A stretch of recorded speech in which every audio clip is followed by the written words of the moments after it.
नमस्कार दोस्तों, कैसे हैं आप? होप सभी अच्छे होंगे। The college coach YouTube channel पे आपका फिर से स्वागत है। तो जैसा कि अब मैं आपको इस यूट्यूब चैनल के माध्यम से बीटेक फर्स्ट ईयर का एक बहुत ही महत्वपूर्ण सब्जेक्ट जिसका नाम इंजीनियरिंग ग्राफिक्स है, जिसे हम इंजीनियरिंग ड्राइंग के नाम से भी जानते हैं। इसके कंप्लीट वीडियो लेक्चर प्रोवाइड कराना स्टार्ट कर चुका हूँ। आज का हमारा ये लेक्चर नंबर 9 है, जिसमें आज हम यूनिट 1 के अंदर जो सेकंड टॉपिक है कॉनिक सेक्शन, उसके अंदर construction of hyperbola by eccentricity method discuss करने वाले हैं। बहुत ही इंपॉर्टेंट मेथड है, आपके मेन सेमेस्टर एग्जाम में हर साल 100% आती ही है। इसके अलावा इस सब्जेक्ट के ऑलरेडी मैंने आपको जो 8 वीडियो लेक्चर हैं वो अपलोड कर रखे हैं, जिसमें मैंने जैसे स्केल से प्लेन स्केल, डायगोनल स्केल, उस पर एक एक क्वेश्चन बता रखा है, उसकी ड्राइंग बता रखी है। इसके अलावा जो इलिप्स है, इलिप्स बनाने की 4 इम्पोर्टेंट मेथड है, वो पूरी एक्सप्लेन कर रखी है। इसके अलावा पैराबोला के लिए जो 2 इम्पोर्टेंट मेथड हैं वो भी आपको बता रखी हैं। और आज हम जो है, जो सेकंड टॉपिक है, सेकंड टॉपिक का ये लास्ट जो है, हम construction of hyperbola by eccentricity method discuss करेंगे। देन उसके बाद इसी यूनिट का जो थर्ड टॉपिक है, जिसमें कुछ स्पेशल कर्व्स हैं, जैसे कि अगर हम बात करें साइक्लॉइड, एपिसाइक्लॉइड, हाइपोसाइक्लॉइड हो गया, ये डिस्कस करेंगे। देन उसके बाद जो है फिर इस चैप्टर को क्लोज कर देंगे, सेकंड चैप्टर स्टार्ट करने वाले हैं। तो आने वाले टाइम में मैं आपको जो पाँचों यूनिट्स हैं, पाँचों यूनिट्स के जितने भी टॉपिक्स हैं, सब पर जो है वीडियो लेक्चर देने वाला हूँ, जिसके माध्यम से आप प्रॉपर तरीके से इस सब्जेक्ट को पढ़ के पास हो सकते हैं, अच्छे नंबर ला सकते हैं। जिन बच्चों का ये रुका हुआ है, डेफिनेटली आप लोग जो है क्लियर करके सब्जेक्ट को निकाल सकते हैं। तो सबसे पहले आपको जो है क्वेश्चन को समझना होगा और क्वेश्चन को पढ़ना होगा। देखिए यहाँ पर जो है एसेंट्रिसिटी का मतलब क्या होता है, तो ऑलरेडी जो है मैंने आपको लेक्चर नंबर 4 और 7 में जो एसेंट्रिसिटी होता है उसके बारे में बता रखा है और पूरा अच्छे से एक्सप्लेन कर रखा है। तो अगर आप जो है इसको अच्छे से समझना चाह रहे हैं, तो जाके सबसे पहले जो 4th नंबर का वीडियो है, जिसमें मैंने बहुत सारी चीज़ें एसेंट्रिसिटी के बारे में बताई हैं, उसको देख लें। और 7th नंबर वाले जो वीडियो उसको देख लें, क्योंकि इसमें मैंने इलिप्स के बारे में बता रखा है और इसमें मैंने जो है आपको पैराबोला के बारे में बता रखा है। तो जो एसेंट्रिसिटी मेथड है, ये कॉमन मेथड है तीनों के लिए, इलिप्स, पैराबोला और हाइपरबोला के लिए। तो किसी न किसी एक की तो 100% आना ही है ये, और ये 7 से 10 नंबर का आएगा ही आपका। एक आपका स्केल से आएगा। तो यहाँ पर जो है आपके फर्स्ट यूनिट से कम आप मान के चलें 14 मार्क्स से लेके 20 मार्क्स तक जो है आप ला सकते हैं। अब देखिए क्वेश्चन किस टाइप से आता है। Draw a hyperbola when the distance of its focus from its directrix is 50 mm। अब देखिए ये डायरेक्ट्रिक्स क्या होता है, फोकस पॉइंट क्या होता है, ये ऑलरेडी मैंने आपको लेक्चर नंबर 4 में बता रखा है, इसलिए जाके सबसे पहले उसको देख लें। और एंड इसेंट्रिसिटी इज 3/2, और यहाँ पर इसेंट्रिसिटी आपकी दे रखी है। तो यहाँ तक जो है ये क्वेश्चन का पहला पार्ट है। और उसके बाद also draw a tangent and normal to the hyperbola at a point 25 mm from the directrix. तो ये आपको दे रखा है, तो इसको हमें बाद में करना है ये वाला पोर्शन। पहले जो है हम ये पोर्शन को समझने वाले हैं। तो यहाँ पर आपको दो चीज़ें दे रखी हैं, एक तो डिस्टेंस दे रखी है 50 mm, और दूसरा इसेंट्रिसिटी आपको दे रखी है। अब देखिए ऑलरेडी मैंने आपको बताया था, जब इसेंट्रिसिटी E = 1 होती है तो आपका जो है पैराबोला बनता है। जब E = होती है 1 तो इलिप्स बनता है, मतलब एक से कम होगी। और जब एक से ज़्यादा होगी तब आपका जो है क्या बनेगा, हाइपरबोला। एक से ज़्यादा मतलब ये 3/2 होगी, इसको अगर आप डिवाइड करोगे तो एक से ज़्यादा ही इसकी वैल्यू आएगी। तो अभी मैं क्वेश्चन बनाऊंगा तो वहाँ पे आपको और अच्छी तरीके से इसको समझा दूंगा कि सेंट्रिसिटी से होगा क्या, मतलब कैसे जो है कर्व पैराबोला हो जाता है, हाइपरबोला हो जाता है, या एलिप्स बनता है। बाकी इन दोनों जो वीडियो लेक्चर्स को हैं इनको ज़रूर आप देखें, अगर आपको इसको और अच्छे से समझना है। पूरा डिटेल में मैंने लेक्चर नंबर 4 में जो है इलिप्स के बारे में इसेंट्रिसिटी को एक्सप्लेन कर रखा है, और एक डायग्राम के माध्यम से भी। तो सबसे पहले आपको करना क्या है, सबसे पहले जो है हम जो ये मेथड को ड्रॉ करने के लिए सबसे पहले मैं एक वर्टिकल लाइन ड्रॉ करूँगा। तो कितने सेंटीमीटर की आपको वर्टिकल लाइन ड्रॉ करना है, तो सबसे पहले जो है हम यहाँ पर 8 सेंटीमीटर की एक वर्टिकल लाइन ड्रॉ करने वाले हैं इस टाइप से। तो ये हम एक वर्टिकल लाइन ड्रॉ की, कितनी, 8 सेंटीमीटर की, ठीक है। अब आप चाहें तो ये 6 भी ले सकते हैं, 10 भी ले सकते हैं, 4 भी ले सकते हैं, आपकी चॉइस है, कोई फिक्स नहीं है। ये इनफाइनाइट लाइन है और इसको हम बोलते हैं डी और डी डैश। ये होती है आपकी डायरेक्ट्रिक्स। ठीक है, एक वर्टिकल लाइन होती है, उसको हम डायरेक्ट्रिक्स बोलते हैं। इसके बीचों बीच जो है आपको एक पॉइंट लेना है, ये 8 का है तो बीचों बीच लोगे आप 4 पर, ये पॉइंट इसके सेंटर में। अगर ये 10 का होता तो 5 पे लेते आप।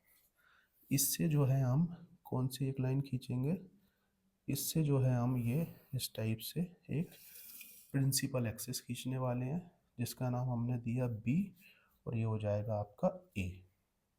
अब इसके बाद देखिए ये जो लाइन है ये डायरेक्ट्रिक्स हो गया, ये आपकी प्रिंसिपल एक्सिस हो गई।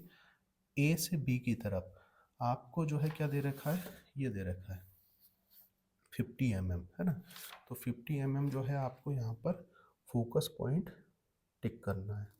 तो यहाँ से यहाँ तक मैं ये 5 सेंटीमीटर पे, 50 mm है यानी सेंटीमीटर में ये 5 सेंटीमीटर हो जाएगा।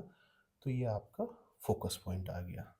अब देखिए जो जो मैंने आपको बताया था इलिप्स के केस में और इसके अलावा पैराबोला के केस में, यहाँ पर जो है हम ये डायरेक्ट्रिक्स और जो फोकस पॉइंट है इसके बीच में हम जो है एक वर्टेक्स पॉइंट लेके आते हैं। तो ये वर्टेक्स पॉइंट कैसे आएगा, तो ये वर्टेक्स पॉइंट डिपेंड करेगा आपका ई इक्वल टू आपको दे रखा है कितना 3/2।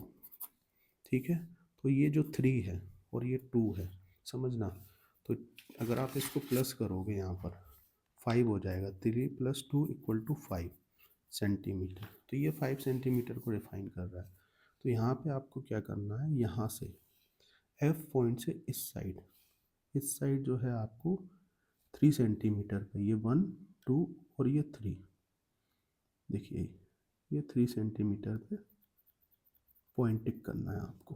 ठीक है, ये हो गया आपका वी, यहाँ पर आता है वर्टेक्स पॉइंट।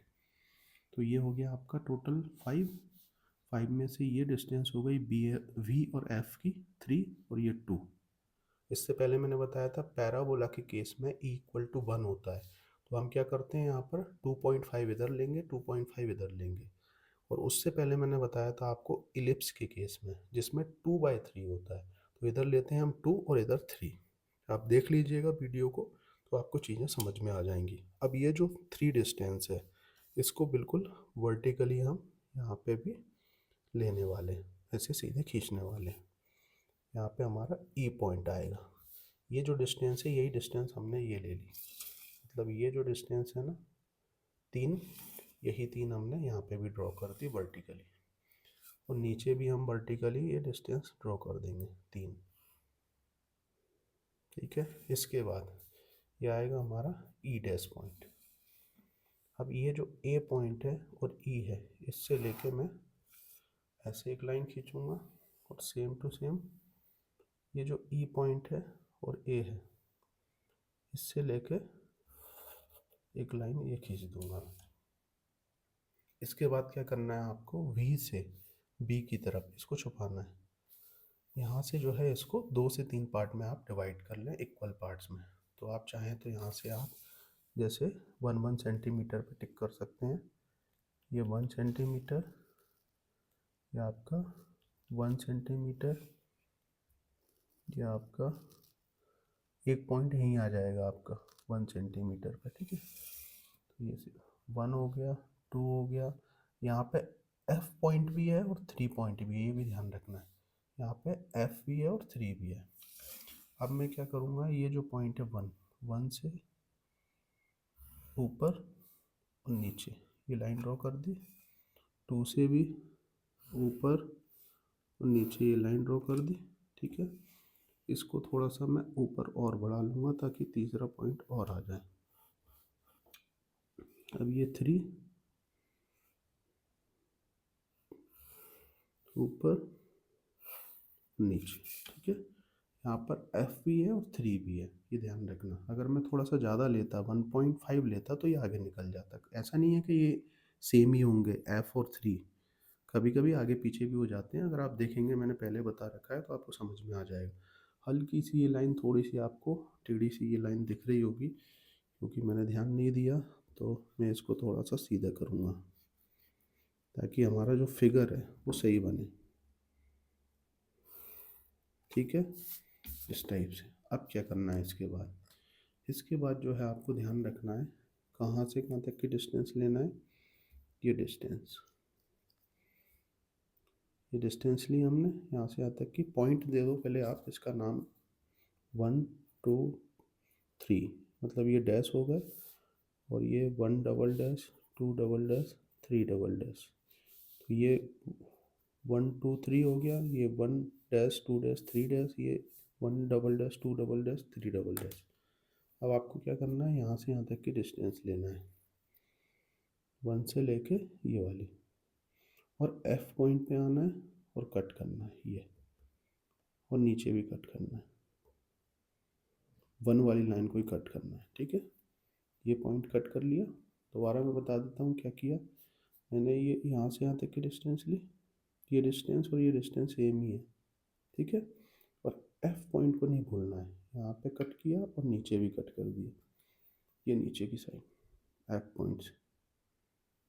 ठीक है, अब इसके बाद क्या करना है, यहाँ पर पॉइंट का नाम देना है। ये हो गया आपका P1, ये P1 डैश।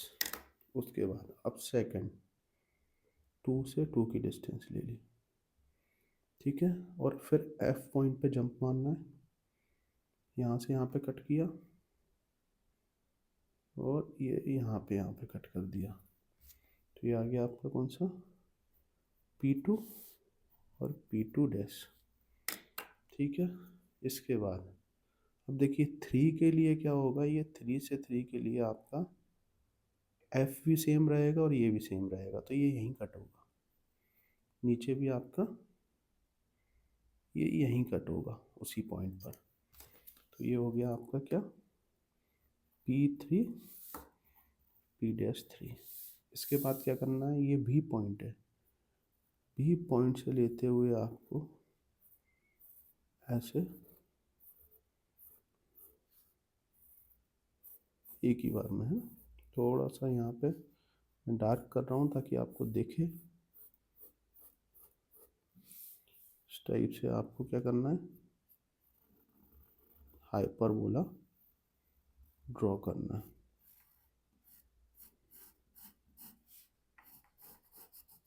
ठीक है, आपको बस ये ध्यान रखना है कि ऐसा ना लगे कि आपने डबल लाइन चला रखी हो। थोड़ा सा इसको एच पेंसिल से हमें डार्क तो करना है, लेकिन प्रॉपर वे में करना है।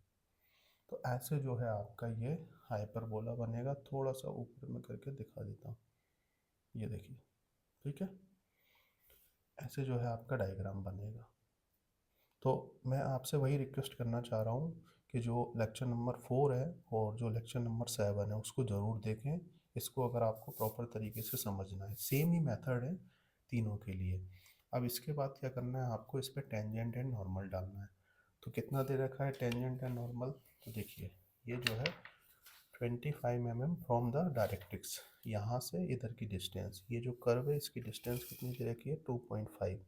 तो अगर आप देखोगे तो ये यहाँ से ये डिस्टेंस दे रखी है, ये यहाँ पे पॉइंट मिलेगा P पॉइंट।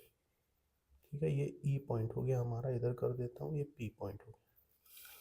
ये डिस्टेंस दे रखी, ये देखिए ये डिस्टेंस। ठीक है, डायरेक्ट्रिक्स से ये जो कर्व बनाया है उस पर एक पॉइंट आएगा P। P को V से मिलाना है यहाँ पे, वो F से, P को F से मिलाना है। और उसके बाद यहाँ से आपको रखना है ये चांदा आपका 90 डिग्री का एंगल बनाना है ऐसे इधर। इसको थोड़ा सा आगे बढ़ा लेना है ताकि इस पर टच हो। तो ये आ जाएगा आपका T। और ये जो पॉइंट है और ये P पॉइंट है, इसको लेते हुए आपको सीधी लाइन ड्रॉ कर देना। ये देखिए, तो ये हो गया आपका T और T डैश, ये बन गया आपका टेंजेंट। और नॉर्मल कैसे बनाते हैं, ये जो P पॉइंट है इस P पॉइंट पे आपको फिर ये D रखना है इस हिसाब से। देखिए बिल्कुल सीधी, ये एक 90 डिग्री पे लाइन बनाना है, ये एंड और एंड डैश। ये दोनों, ये लाइन जो है देखिए मैं आपको बता देता हूँ, ये जो लाइन है ये 90 डिग्री का एंगल बना है, तो यहाँ पे आप डी रख लो और 90 डिग्री का एंगल बनाओ। जैसे यहाँ पे रखा था ना, वैसे ही यहाँ पे रख लेना। तो ये आपका नॉर्मल हो जाएगा, ये टेंजेंट हो जाएगा, और ये आपका जो है पूरा कंप्लीट बन के तैयार है हाइपरबोला। तो ये इसेंट्रिसिटी मेथड है। आने वाले टाइम में मैं आपको अब जो इस यूनिट का थर्ड टॉपिक है, स्पेशल जो कर्व है उनको हम स्टार्ट करेंगे, और देन उसके बाद इसकी जो कंप्लीट यूनिट वन है उसको क्लोज करके सेकंड यूनिट पे जाने वाले हैं। वीडियो अच्छा लगे तो लाइक कर दीजिएगा और चैनल से जुड़ जाइएगा। Thank you for watching this video.